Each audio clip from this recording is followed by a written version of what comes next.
하셨습니까? 에베소서 4장 17절 말씀.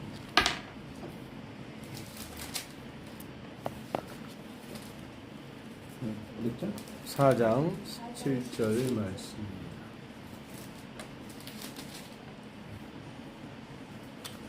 제가 하나님 말씀을 읽겠습니다. 그러므로 내가 이것을 말하며 주 안에서 증언하니 이제부터 너희는 이방인이 그 마음에 허망한 것으로 행함같이 행하지 말라.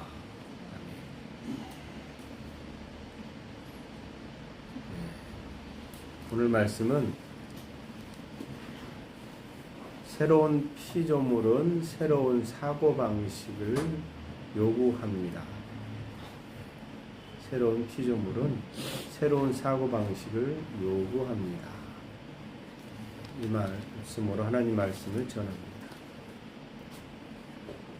오늘 본문의 말씀에 보면 내가 이것을 말하며 주 안에서 증언하니 라는 말을 그러면 이것을 말했다는 말은 앞에 뭔가를 말했다는 얘기잖아요. 그게 뭐냐면 진리에 대한 새로운 피조물에 대한 얘기들을 했어요. 그리고 나서 이제부터 너희는이라니 너희는 새로운 피조물들, 교회를 얘기하는 겁니다. 교회에 있는 그 성도들은 이방인이 그 마음에 험한 것으로 행함같이 행하지 마라 이 소리입니다. 그러니까 거듭나지 않았을 때의 그 삶은 어떤 삶이냐? 험한 것으로 행하는 것이에요. 그것을 따라 가지 말라, 새롭게 행하라 이 소리거든요. 제가 저번 주 금요일 날 래퍼를 만났어요. 랩을 하는 가수. 복음으로 랩을 해요. 근데 이 랩 가수는 38살의 총각인데 그냥 뭐 랩 하는 사람들의 머리 엉클어진 머리에 문신 막 이렇고 이런 사람이에요. 근데 이분이 신앙생활을 본격적으로 시작한 게 2020년. 그러니까 지금 2023년이잖아요. 3년 됐어요. 근데 좀 세게 이제 은혜를 받고 복음을 알기 시작하면서 변화되기 시작하는 거죠. 그래서 이제 그걸 기자들과 나누겠다고 이제 모임을 주선해서 가봤어요. 가서 들어봤는데 쭉 듣고 나서 제가 이 형제에게는 정말 필요한 것들이 있는데 그걸 놓치고 있다라는 생각을 했어요. 그러니까 우리가 알고 있는 기존에 예수 믿으면 구원받고 난 다음에 삶이 있는데 이 삶에 은혜가 임하면 막 변화되는데 그럼에도 불구하고 온전한 진리를 알지 못하니까 헤매는 것들이 있는 거죠. 그래서 기자회견을 다 끝내고 기자들과 대화를 끝내고 이제 일어서는데 안 가고 앉아 있다가 내가 형제와 할 말이 있으니까 좀 앉아 있으라고 했어요. 앉아서 새로운 피조물에 대한 정체성, 영혼육에 대한 얘기를 쭉 나눴어요. 그랬더니 이 친구가 이제 자기가 은혜를 받았는데 정립이 안 된 것들이 정립이 되기 시작하는 거예요. 이거였군요. 이렇게 하더라고요. 그리고 난 다음에 이분이 하는 얘기가, 이 형제가 하는 얘기가 다 어떤 것들은 다 내가 어떻게 해 나가겠는데 한 가지 문제가 좀 남아 있습니다. 뭡니까? 그랬더니 음란의 문제입니다. 내가 지금 음란한 생활을 한다는 얘기가 아니고 이것이 자꾸 자기를 공격해 온다. 그렇게 얘기를 해요. 근데 이걸 어떻게 해결할지 모르겠다. 라고 고민을 얘기하더라고요. 여러분, 모든 그리스도인과 비그리스도인과 마찬가지고요. 모든 영역에서 사단이 우리를 그대로 두지 않습니다. 계속 공격하고 넘어뜨리려고 하죠. 이 친구가 나는 이제 성결한 삶을 살아야 되는데 자꾸 이런 생각이 들어오고 이거 어떻게 잘못하면 이거 도저히 안 되겠구나. 이거 어떻게 해결하지? 이러고 있는 거죠. 그래서 제가 설명을 간단하게 했는데 그걸 그냥 잡더라고요. 욥이 왜 공격을 받았죠? 왜 욥이 고난을 당했느냐라고 말할 때 욥이 고백한 게 있잖아요. 내가 두려워하던 것이. 그러니까 욥이 두려워하는 삶을 살았다는 거죠. 어느 공격을 당할까 봐. 즉 이 형제가 음란의 문제가 생겨서 이 음란에 대한 문제를 자꾸 생각하고 있는 거죠. 아, 그렇군요. 즉 무엇을 주목하지 않은 거예요. 무슨 말인지 아세요? 나에게 영향을 주는 것들을 주목하지 않으면 되는구나. 즉 나에게 영향을 주는 것을 주목하고 싶은데 그게 뭐예요? 하나님을 주목하는 거죠. 그리고 그 문제는 이미 형제는 죽었으니까 이기려고 노력하는 것이나 이미 나는 거룩한 존재라는 거. 너 시작해라. 그런 얘기를 했어요. 오늘 여러분과 왜 이런 얘기를 나눌까요? 진리를 아는 것은 굉장히 중요합니다. 복음에 대한 구체적이고 깊이 있는 진리를 알아가는 것이 정말 좋다라는 얘기예요. 여러분과 얘기를 나눌 때에 제가 여러분과 어떤 것을 나눴느냐, 너는 어떤 존재인가, 너는 어떤 새로운 피조물인가, 이런 얘기들을 계속 나누었잖아요. 바울이 복음의 계시를 받은 후에 새로운 피조물에 대한 이해가 들어왔어요. 예수 그리스도의 죽음과 부활과 승천에 대한 이해가 그분이 한 역사 속에서 일어난 한 인간의 한 하나님이 그냥 죽었다 살아났다가 아니라 그게 교회와 어떻게 나와 어떻게 연결되어 있는가를 알게 된 거예요. 그리고 나서 그것을 교회에게 가르치는데 가장 큰 벽이 뭔지 아세요? 이거를 복음을 전할 때 가장 큰 벽. 그게 뭐냐면 우리의 생각입니다. 우리의 사고방식. 말도 안 되는 것 같은데 그게 어떻게 말이 돼? 근데 이거를 합리적으로 이해시킨다고 해서 이해되는 게 아니에요. 왜 그러죠? 이 문제는 영의 문제예요. 복음의 문제는 영의 문제예요. 그래서 바울이 자기가 받은 계시를 교회에 알릴 때에 바울이 얘기한 게 뭐예요? 영의 눈이 뜨지기를, 영의 눈이 떠지기를, 마음의 이해가 더 넓혀지기를 기도했던 겁니다. 많은 사람들이 교회에 와서 예배를 드리지만 이 복음에 대한 이해가 없으면 그냥 이성적인 지식으로 끝나버리는 거예요. 그래서 시편 119편에 내 눈을 열어 주의 율법에 놀라운 것을 보게 하소서. 이 눈을 열어달래. 여러분 지금 달달봉사예요? 아니잖아요. 눈이 있는데 왜 눈을 열어달라고 해요? 그게 뭐예요? 영의 눈. 영의 눈이 닫혀 있는 거죠. 아담이 범죄하기 전에는 그들은 벌거벗었으나 부끄러워하지 않았다. 근데 그들의 눈이 밝아. 벌거벗은 줄 알고, 이 벌거벗은 줄 알고라는 말은 육체의 눈이 떠진 거예요. 사람을 볼 때 감각으로 보기 시작한 거예요. 그리고 감각의 지식으로 살기 시작한 거예요. 그리고 이 땅은 온통 감각의 지식이 가득한 곳이 되어버렸어요. 적어도 아담이 타락한 직후에는 감각의 지식이 증가된 건 아니라 증가되기 시작했을 뿐 영의 지식이 가득했을 겁니다. 그래서 그 시대에 살았던 사람들은 하나님에 대한 지식이 더 많았을 수 있어요. 그러나 점점점 그들은 하나님에 대한 지식은 잃어버리기 시작했어요. 아담이 전했던 그 지식들은 사라지고 이제 그들이 스스로 습득해서 만들어 놓은 감각의 지식을 따라서 이 세상은 뭘로 가득하느냐? 하나님의 지식이 없이 세상에 자기들이 만들고 사단과 어울려서 만드는 지식이 가득한 거예요. 이곳에 하나님의 지식이 들어오려고 그럴 때 이거는 삐집고 들어가기가 어려운 거예요. 그래서 거듭난 자들에게 이걸 열어달라고 계속 기도해라 라고 하는 겁니다. 골로새서 2장 3절에 이는 그들로 마음의 위안을 받고 사랑 안에서 연합하여 확실한 이해의 모든 풍성한 함과 하나님의 비밀인 그리스도를 깨닫게 하려 함이라 이렇게 되어 있어요.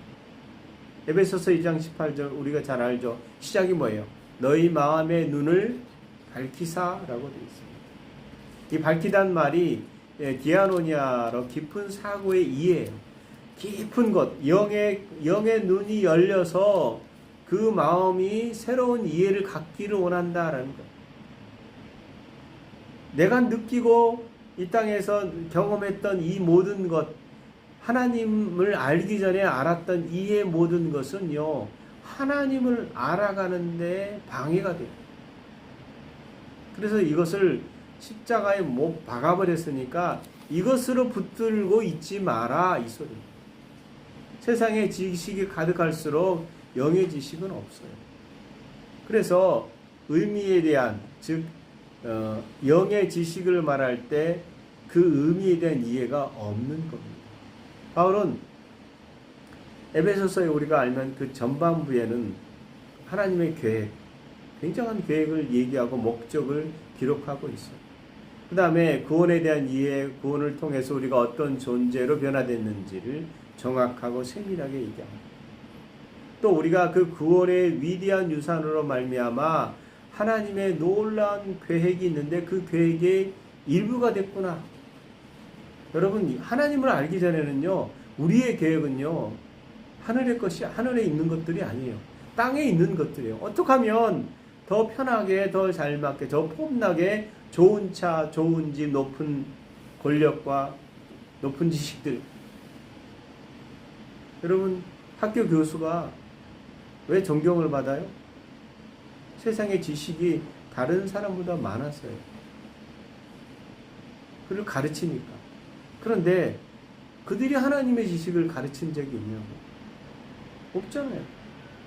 근데 하나님의 지식을 전하면 깔보잖아요. 왜요? 이 지식이 높아 보이네.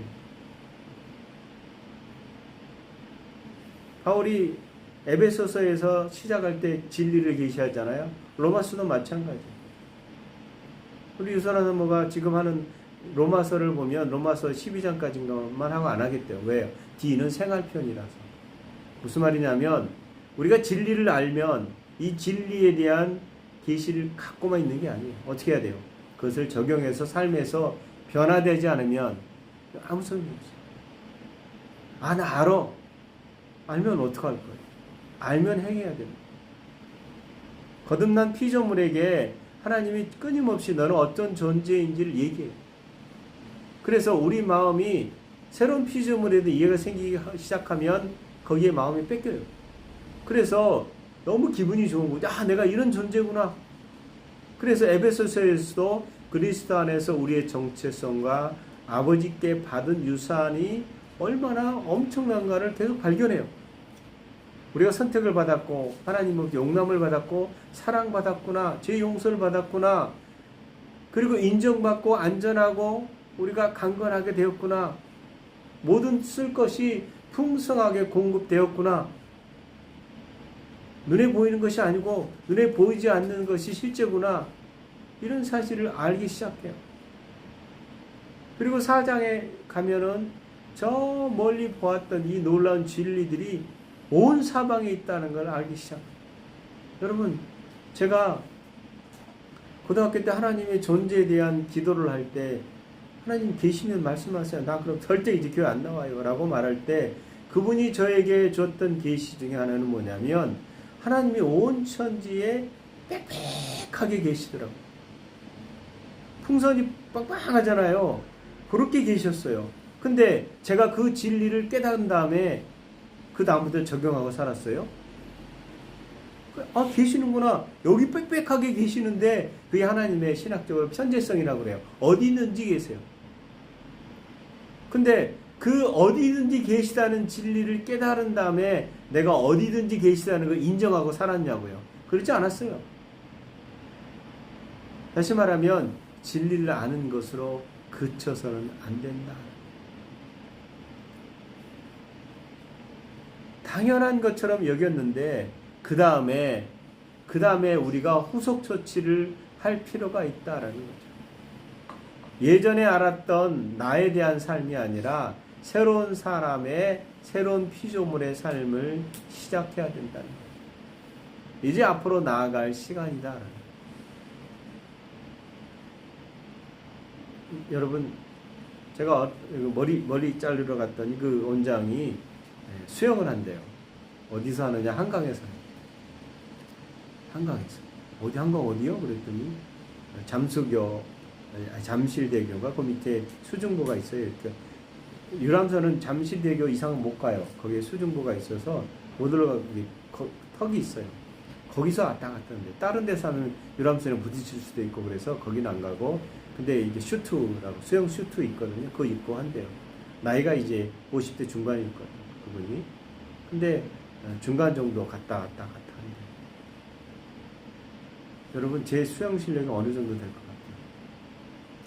저는 안 해봐서. 예? 맥주병이요? 소주병이 아니고 맥주병이에요? 아니요, 저 수영 잘합니다. 2km는 갈 것 같아요. 물론 이제 시골에서 배운 수영 실력이죠. 다 해, 하기는. 적용도 하고 다 하긴 하는데, 거의 전문가, 뭐라 그러나요? 아마추어들이 하는 수준의 수영이에요. 그러니까 물에 있으면, 힘들면 누워있으면 돼요. 힘들면 누워서 이렇게 하면은 그냥 편하게 있어요. 근데 문제는 뭐냐면, 내가 수영 실력이 있어요. 근데 한강을 건너려고 그러면, 난 실력이 있으니까 언젠가 건널 수 있어 라고 물에 뛰어들지 않으면 제가 한강을 건널 수 없어요. 무슨 말이냐면, 이런 예를 제가 배웠던 것 중에 하나가, 중독자들이 특징이 뭐냐라고 하면 나는 아니다라는 것에서 시작하고요. 그 다음에 인정하면 나는 언젠가는 끊을 수 있어라고 말한다. 근데요, 그런 사람은 평생 안 끊어져요. 마찬가지예요. 내가 진리를 가지고 있어, 나는 자신 있어 라고 말하지만 그 사람이 한강을 뛰어들듯이 수영 실력이 아무리 뛰어나도 건너지 않으면 소용이 없어요. 즉, 내 삶에 진리를 발견했어 그러면 진리를 적용하지 않으면 아무런 의미가 없는 거예요. 그래서 바울이 3장에 걸쳐서 에베소서에서 우리 구원의 영적 진리에 속하게 된 것, 그리고 나서 우리가 구하거나 생각하는 모든 것에 더 넘치도록 능히 하실 이에게, 그리고 예수님을 예배하는 시간도 가져.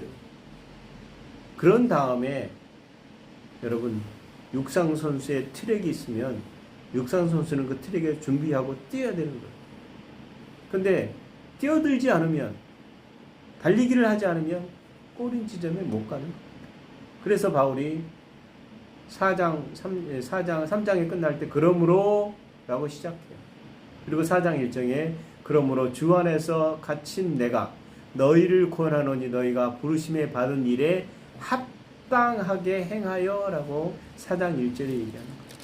너희가 부르심을 받았느냐? 네가 어떤 존재인지를 아느냐? 네가 얼마나 큰 유산을 가진 줄 아느냐? 네가 얼마나 부자인 줄 아느냐? 그러면 어떻게 해요?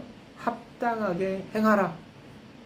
한강에 뛰어들어라. 트랙에 뛰어가라. 이 소리예요. 그러지 않으면 내가 준 것들을 아무것도 사용할 수 없게 됩니다. 여러분 부모가 주신 유산이 있어요. 들고만 있고 안 쓰고 있다가 죽은 다음에 쓸 거예요? 있을 때 써야 되잖아요. 다시 말하면 예수님이 그리스도 안에서 우리에게 주신 정체성, 우리의 부요, 우리의 실제, 이런 것들을 계속 얘기한 다음에 이것들을 너희들이 어떻게 해야 될 것인가, 그 다음에 그것은 다른 것이 아니라 그 부르심의 안에서 합당하게 행하라 라고 얘기하는 것입니다.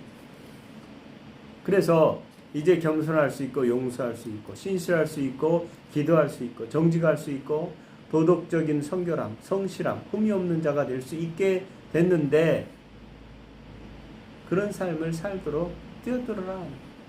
네가 왜 이방인과 다르다는 걸 보여줘라. 네가 예수 믿는다고 새 사람과 똑같이 살지 말아라. 전에 있던 걸 그치고 돌아서라. 이렇게 얘기하는 겁니다. 저는 맨 처음에 이푼 복음을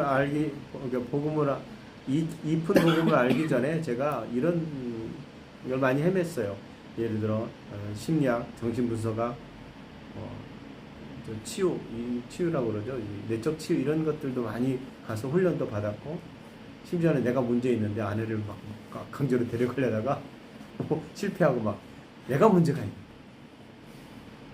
이러면서 나의 실체를 발견했어요. 뭐냐면 40대 때 제가 늙는다는 게 이렇게 즐겁구나. 늙는다는 게 이렇게 즐겁구나. 왜요? 나를 알아가니까. 근데 나를 알아간 내가요, 진짜 내가 아니었어요. 옛사람의 내 성격에 어떻게 형성됐는지 옛사람의 분석이었어요. 이거는 죽었구나라는 걸 나중에 복음을 한 뒤에 완전히 복음을 이해한다면 이것은 죽었구나라는 생각을 하게 된 거예요. 그리고 새로운 피조물에 대한 이해가 생기면서 새로운 피조물로 살아야 되는구나. 여러분 잠언에 보면요. 잠언 12장 27절에 사냥꾼이 사냥을 했는데 사냥을 한 다음에 게을러서 요리하지 않는 얘기가 나와요. 그렇게 하지 말라. 사냥꾼이 왜 사냥을 하겠어요? 잡아먹으려고 사냥하는 게 아니에요. 그런 거잖아요. 근데 게을러서 요리하지 않는 사람이 되어서는 안 된다라고 묘사한 게 있어요. 심지어는 잠언 19장 23절에 자기의 손을 그릇에 넣고서 입으로 올리기를 괴로워하는 게으른 자가 되어서는 안 된다. 아니 밥까지 차려줬는데 이걸 어떻게 먹어 힘들어서 귀찮다 이러고 있으면 어떻게 돼요? 떠먹여줘야 되나요? 그러지 말라는 거예요. 새로운 피조물의 탄성으로 그리스도의 삶이 끝나는 게 아니에요. 태어난 모든 존재는 성장을 하는 겁니다. 여러분 제가 네이버에 마이박스라는 게 있어요. 거기에 보면 자동으로 막 내가 사진이나 뭘로 자동으로 올라가요 막. 그래서 거기 저장돼요. 네이버 박스에 들어갔더니 사진들이 많아요. 옛날에 찍은 사진들이 이렇게 많아. 이거 지워야지.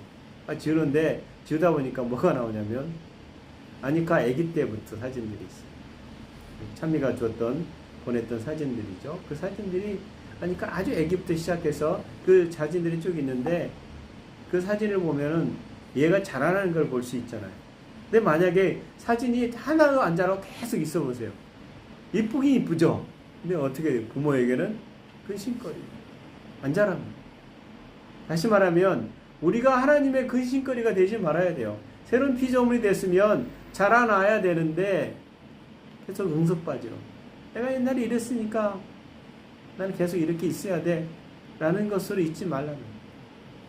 에베소서 4장부터 6장까지는 훈련과 삶의 방식 그것에 대한 얘기들이 나와요.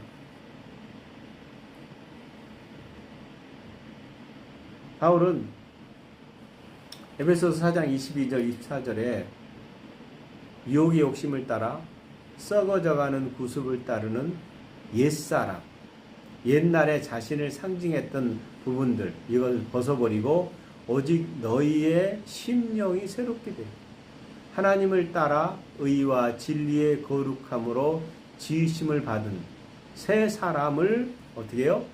입으라 이렇게. 새 사람이 누구예요? 새로운 피조물이죠. 새로운 피조물이 너의 정체성이다. 매일 옷을 벗는 것처럼 바울이 묘사하는데요.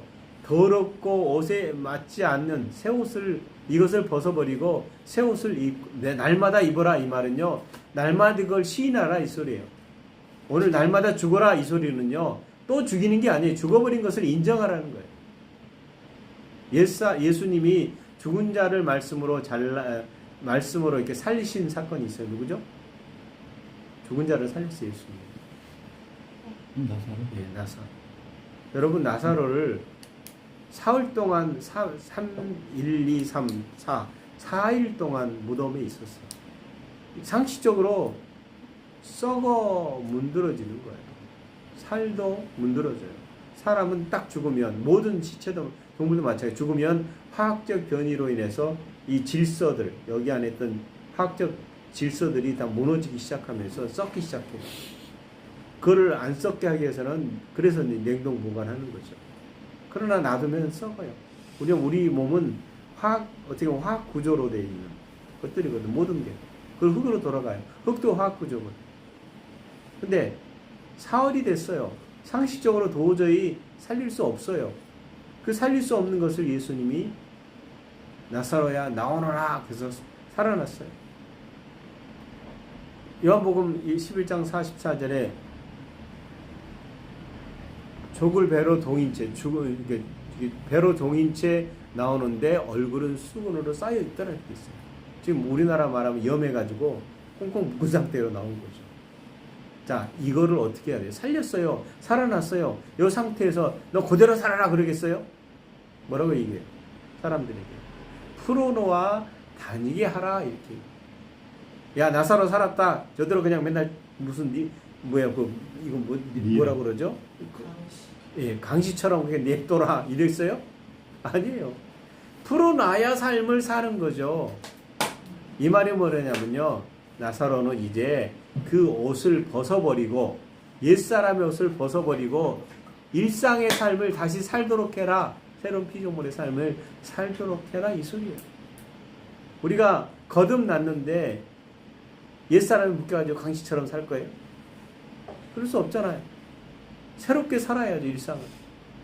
우리는 이미 진리로 해방됐는데 우리가 그리스도 안에 살아있는 사람도 여전히 이전에 죽은 정체성으로 옷을 입고 다닐 수 있다라는 거예요. 거듭나서 율법에 해방됐는데 다시 육신으로 돌아가면 율법에 잡혀서 산다는 거예요. 그게 로마서 7장에 이번에 율법에 대한 얘기를 유선아 사모가 쓴 것도 보면 제가 그거 보고요 기가 막혔어요. 이렇게 해석한 사람이 없는데 이거였구나 늘 고민했던 게 로마서 7장에서 저희가 신학교 때 배운 거예요. 이거는 거듭났기 전의 얘기다. 이렇게 얘기하고 앉아 있잖아요. 그게 아니라는 거예요. 거듭난 자가 다시 율법으로 돌아갈 수 있어요. 그래서 육신을 따라서 율법에 매여 살게 되고 매여 살수록 무슨 생각이 들어요? 정죄감밖에 없어요. 열심히 했는데 안 되거든요. 내가 음란을 안 하려고 하는데 음란에 빠져요. 그럼 뭐예요? 정죄감이 빠져요. 근데 율법을 따라서 그걸 적용하는 것이 아니라 나는 음란에 대해서 죽었다. 나는 뭐뭐에 대해서 죽었다. 나는 이런 존재야라는 이거를 얘기하라는 건데 그걸 바라보고 나 안 할 거야 안 할 거야 그러면 하게 돼 있어요.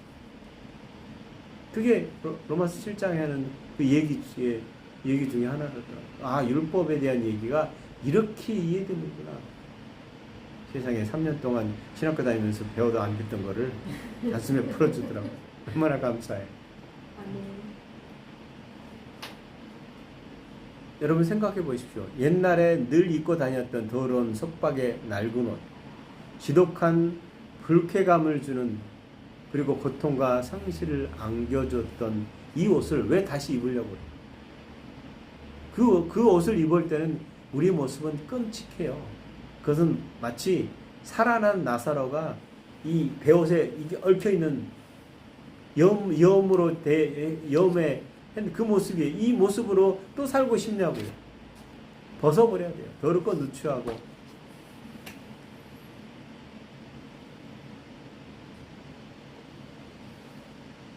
컴퓨터를 사도요. 바이러스 먹은 컴퓨터는 그걸 없애야 되잖아요. 내장을 다 드러내야 되잖아요. 이미 우리가 예수 그리스도 안에서 새로운 피조물에도 불구하고 이거를 그대로 내버려 두면 이거는 아무 의미가 없어요.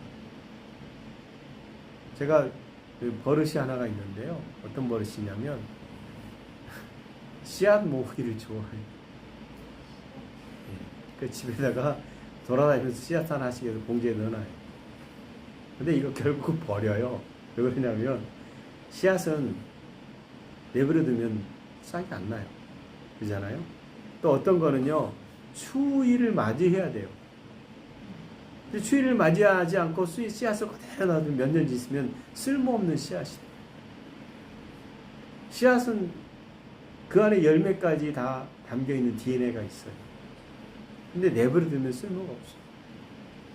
우리가 말씀이 말씀의 씨가 우리를 거듭나게 했는데 내버려 두면 쓸모없게 된다는 얘기예요. 벌레가 나서 지금 사모가 빨리 버리라고 그러는데 안 버리고 있어요. 버려야 돼요. 네, 맞는 얘기입니다. 풀씨들이 일본 가서도 푸시요. 독일 가서도 푸시. 신기해서. 이게 한국에 없구나. 그래놓고 결국은 아무런 싹이 나지 않게 내버려 둡니다. 잠언에 보면 23장 7절에 대저 그 마음의 생각이 어떠하면 그 위인도 그러한즉, 내가 가지고 있는 생각이 내가 입으로 말한 거잖아요. 그죠?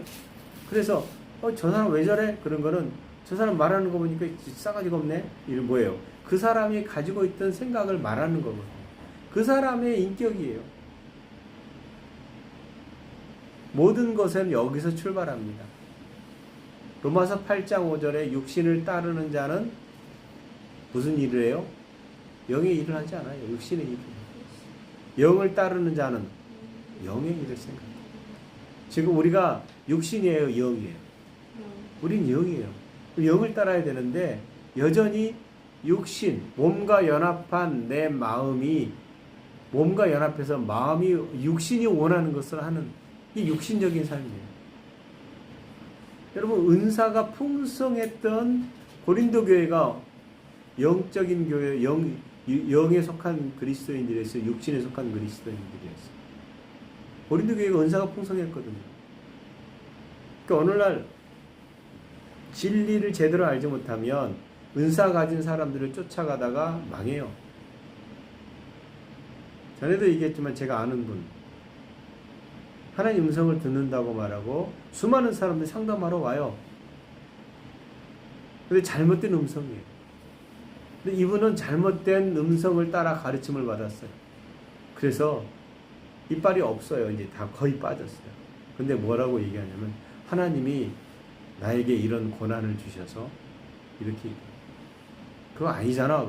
그건 양 목사님의 그 사명이고 저는 이 사명이라고. 그거 아니라니까? 아니래. 근데 어디에 잡혀 있어요? 사단에 잡혀서 육신적인 것으로 계속 얘기하는 거예요. 그러나 하나님을 기쁘게 할 수가 없어요. 그래서 타락한 상태에서 이 마음은 이 세상 풍조를 따라 몸이 원하는 것으로 마음을 채웠어요. 근데 여러분, 나는 이제 그런 존재가 아니다는 거. 그 방식을 바꾸라는 거예요. 우리가 주목했던 것이 육신이었다면 주목하는 것은 이제 하늘의 것, 보이지 않는 것들. 여러분에게 물어보십시오. 어떤 유형의 영향력이 내 생각의 대다수를 차지하는가? 내가 무슨 생각하면 시간을 대부분 보내고 있는가? 직장일인가? 뉴스인가? 정치인가? 스포츠인가? 텔레비전인가? 영화인가? 소셜미디어인가? 취미인가? 아니면 돈인가? 여러분, 모처럼 바쁜 시간이 한가해지면 그 시간들을 어떻게 보내는가? 주로 무슨 생각을 하고 있는가? 차 안에 혼자 있을 때나 약속 시간까지 40분 남아있을 때나 내가 자주 골몰하는 것은 무엇인가? 제가 하나님 생각 별로 안 하더라고요.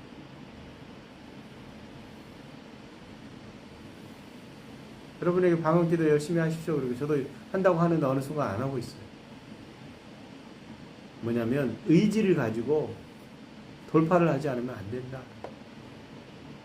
바울이 더 이상 생각에 허망한 것을 따라 살아서는 안 된다. 중요하지 않은 하찮은 일에, 최악의 경우에 악한 일에 골몰해서는 안 된다. 살인사건 나는 거 보십시오. 뭐에 골몰해요? 헤어진 여자 스토킹 해가지고 죽어라 쫓아다니서 결국 죽게 만드는. 그게 뭐예요? 그게 진짜 사랑인가요? 아니잖아요. 우리의 생각이 다 나쁜 건 아니에요. 그러나 그게 과연 영구적 가치가 있는가? 내가 그렇게 시간을 허비할 만큼 진정한 가치가 있는가? 여러분, 살 날이 2달밖에 남지 않았다면 어떡할 거예요, 여러분?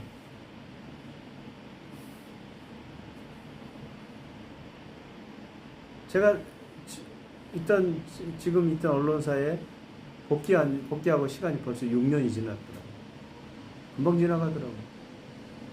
그럼 앞으로 어제 운동 안 하는 산책하고 오다가 저쪽에 있는 권사님 만났어요. 몸이 되게 안 좋으셨는데 많이 좋아지셨더라고요.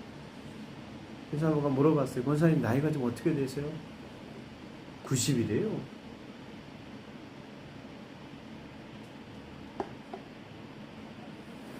근데요, 가만히 생각했어요. 내가 만약에 100세를 살면, 요즘은 뭐, 저분이 100세 산다면 우리는 90 산다면 우리는 100세도 살 수 있잖아요? 앞으로 남은 세월이 얼만데? 저희보다 더 많이 살 거예요. 살아온 나들보다. 그 세월이 금방이에요. 금방이라고. 근데 성경은 뭐라고 얘기하냐면, 세월을 아끼라. 왜 아끼라고 그래요? 그 다음 문장이 때가 악하니. 바울의 말을 비춰볼 때요, 강조하는 게 뭐냐면 중요하지 않은 문제로 시간을 허비하지 말아요. 그게 뭐냐면 생각의 허망함이에요. 그 수준으로 끝나지 말라는 거예요. 스스로에게 실제로 자문해야 돼요. 내가 어떻게 생각하고 어떻게 살아야 되지? 내 인생을 내가 얼만큼 성실하게 살아야 되지? 제가 주로 후배들을 만나면 이제 복음에 대한 얘기를 하는데 나중에 생각하니까 나 보면 피하겠다는 생각이 들더라고요. 왜요? 나는 그런 생각 안 하고 사는데 저 선배 만나면 맨날 그런 생각하니까 짜증나겠구나라는 생각을 했어요. 근데 할 얘기가 없어요. 뭔 얘기를 하겠어요? 안 저러면 저 사람 어떻게 세워서 어떻게 복음을 알고 요 얘기를 하고 다녀요. 근데 거기에 별로 관심이 없어요. 요새 책이 나오고 후배들 많쳐놓고 책을 소개하라고 그랬어요. 그래서 그 읽어본 후배 기자들은 책이 너무 좋다고 막 얘기하는데 그 읽어본 사람이 별로 없어요. 그래서 그 친구한테 나중에 로마서 봤냐 그랬더니 바빠서 못 봤어요. 그거 굉장한 거예요. 좀 봐봐. 나중에 또 물어봤어요. 못 봤대요. 무슨 말이에요? 물론 일에 바쁘겠죠. 근데 우리의 관심이 어디에 있느냐, 어디에 가치를 두느냐. 주님이 원하시는 우리의 모습과 일치하지 않는 생각은 벗어버려야 돼요. 모든 신령한 복을 받았음에도 염려와 근심이 가득합니까? 하나님 우리의 모든 죄와 잘못을 다 갚지 않으심에도 분노와 마음으로 하나님이 무슨 말이냐면 우리의 모든 죄와 잘못을 다 끝장내셨는데 우리 마음에 분노와 이런 것들이 이글거리는가? 하나님 우리를 크게 기뻐하지 않고 사랑하시지 않는다. 나를 여전히 어떻게 하면 저놈을 그냥 콱 한 대 때려줄까? 요 하는 것으로 내가 정죄감을 가지고 사는가? 저는 제 자녀를 보고 저놈 쉽게 언제 한번 패줘야지 이런 생각하고 자녀를 바라본 적이 없어요. 무슨 말이에요? 하나님이 그렇게 우리를 보신다는 거예요. 제가 어떻게 하면 잘 하나님을 섬기고 이 땅에서 하나님을 기뻐하시는 삶을 살까? 그게 부모가 자식을 원래 바라보는 게 정상인 것 같아요. 그런데 하나님이 나를 그렇게 바라보시는데 내가 정죄감을 가지고 살아서는 안 되는 거죠. 에베소서 1장에서 3장까지 말씀대로 주님이 우리에 대해서 말씀하신 진실을 지속적으로 확인해야 돼요. 그러지 않으면 우리 식으로 생각하면 참으로 허망한 겁니다. 우리에 대한 진심을 계속 우리가 확인하지 않는다면, 나에 대한 하나님의 진심을 확인하지 않는다면 우리의 사고의 패턴은요 과거의 모습으로 닮아갈 수밖에 없어요. 그래서 에베소서 2장 3절에 우리 육체와 욕심을 따라 지내며 육체와 마음에 원하는 것을 하는 것, 그게 이방인에 있었던 삶이거든. 이것으로 다시 돌아가는 것입니다. 그래서 우리가 과거와 달라지지 않는 거죠. 하나님이 우리에게 새로운 정체성의 새로운 사고의 방식을 요구하는 것입니다. 하나님 아버지는 그 기쁘신 뜻대로 우리의 생활 방식에서 우리를 구속해 주셨다라는 것. 그래서 그분이 우리의 결혼 생활, 관계, 직장, 다른 사람들의 일상적인 상호 교류, 이 삶의 모든 영역에서 하나님의 선하시고 기뻐하시고 온전한 뜻을 가지고 계신다라는 겁니다. 그래서 이 영역에서 구별할 수 있고 분별할 수 있는 유일한 비결은 뭐냐면 로마서 12장 2절에 나와요. 이 세대를 본받지 말고 오직 마음을 새롭게 함으로 변화를 받아 결단하는 것입니다. 내가 하나님께 돌아서는 겁니다. 그분을 바라보는 것이고, 하나님, 나의 모든 것은 죽었습니다. 옛사람은 죽었습니다. 새 사람으로 나는 삽니다. 아버지가 말한 것이 납니다. 그 삶으로 살아가십시오. 그게 주님이 우리를 향한 뜻이고 우리가 우리를 변화시키는 것입니다. 그분이 이미 복음을 주셨어요. 저처럼 씨앗 놔뒀다가 썩히지 마세요. 심으십시오. 싹이 나도록 하십시오. 변화되십시오. 여러분, 그런 여러분 이미 하나님이 그런 능력을 주셨으므로 육상 트랙을 뛰시고 한강에 뛰어드시고 변화된 여러분 되시기를 예수 그리스도 이름으로 축원합니다. 기도하겠습니다. 하나님, 우리에게 주신 지혜와 지식과 능력을 우리가 잘 사용하기를 원합니다. 우리를 주님이 온전하게 하셨으므로 우리의 생각을 온전히 집중하여 하나님 말씀을 채우기를 원합니다. 우리의 마음이 아버지의 말씀이 가득하여서 그 말씀을 가지고 말하고 생각하는 자로 살아가게 하시옵소서. 아버지, 이미 나는 죽었습니다. 내 안에 주의 생명이 저를 끌어가시는 것을 감사합니다. 아버지, 생명만이 제 삶에서 모든 영역에서 충만하시옵소서. 예수님 이름으로 기도합니다. 아멘.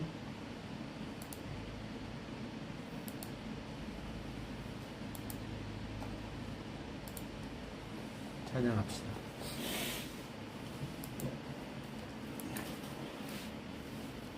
(420장) 너 성결기 위에